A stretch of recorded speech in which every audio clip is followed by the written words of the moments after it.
Hello viewers, আমি doctor Sitesh Chandra Biswas আপনাদেরকে my motherland YouTube channel থেকে স্বাগত জানাচ্ছি।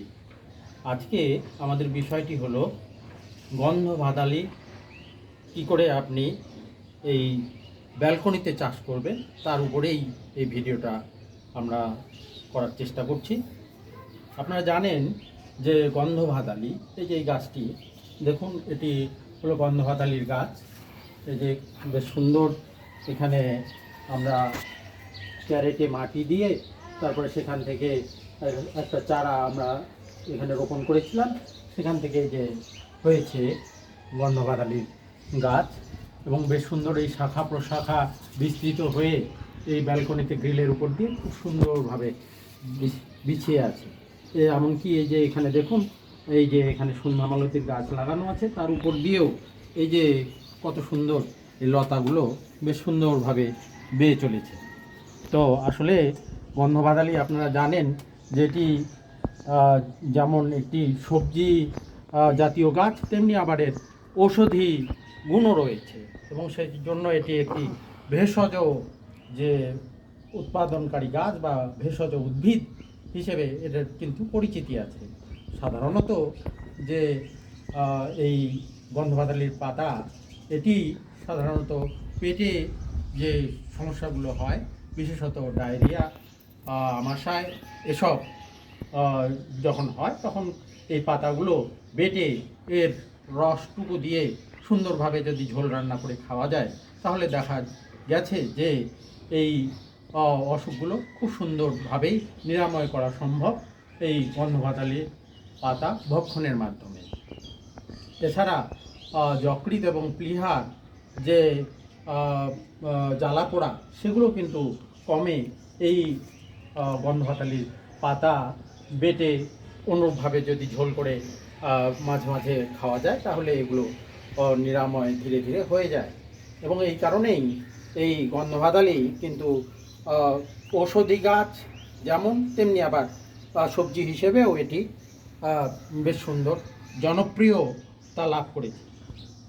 তো এই যে দেখুন, এই গন্ধভাদালি গাছ আজকাল আবার ব্যবসায়িক ভিত্তিতেও কিন্তু এটিকে চাষ করা হয় এবং এর ছোট ছোট লতাগুলো কেটে নিয়ে তারপরে এটি আটি বেঁধে বাজারে বিক্রয় করা হয় এবং যেহেতু এর এই যে সবজি হিসেবে বেশ সুন্দর মুখরোচক, অর্থাৎ এর বড়া খুবই জনপ্রিয়।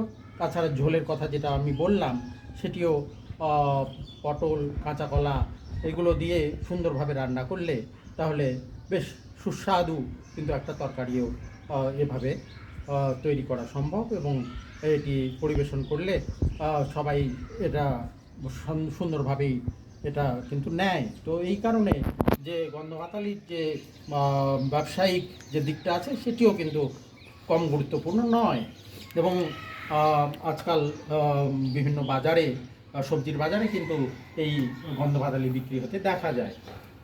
তো এখানে আমরা চেষ্টা করেছি যে মাঠে অথবা বাসা বাড়ির যে হোমস্টেড গার্ডেন আছে, সেসব জায়গাতে তো গন্ধভাদালি হয়। তো আমরা এই ব্যালকনিতে এটি কিভাবে চাষ করা সম্ভব, তারই একটি এখানে চেষ্টা করেছি এবং এই প্রচেষ্টা আসলে অনেকটাই সফল লাভ করেছে বলে মনে হয়। কেননা ইতিমধ্যেই দেখুন যে এই গাছটির বয়স কিন্তু মাত্র 8 মাস মতন, কিন্তু ইতিমধ্যেই দেখুন বেশ সুন্দর এখানে ডালপালা ছড়িয়েছে এবং পাতাগুলো বেশ সতেজ। এই যে দেখুন, পাতাগুলো কিন্তু বেশ বড় বড় এবং সতেজ। তো এই পাতাগুলো আমরা বেশ কয়েকবার ইতিমধ্যে তুলে তুলে বড়া এবং এর ঝোল তৈরি করে খেয়েছি। তো আপনারা যারা গন্ধভাদালি পছন্দ করেন, তারা যদি বাসা বাড়ির পাশে জায়গা জমি থাকে, তাহলে তো সেখানে করলেনই। তো যেখানে ফ্ল্যাটে আপনারা বসবাস করবেন, সেখানে তো আর জায়গা জমি তেমন একটা নাই। সেক্ষেত্রে মনে হয় এই যে এভাবে আমরা চেষ্টা করেছি, সেভাবে আপনারাও যদি এভাবে একটা মডেল হিসেবে এটাকে যদি নেন, তাহলে এভাবে কিন্তু শহুরে পরিবেশেও ফ্ল্যাট সিস্টেমের বাসাতেও গন্ধভাদালি চাষ করা সম্ভব। ধন্যবাদ।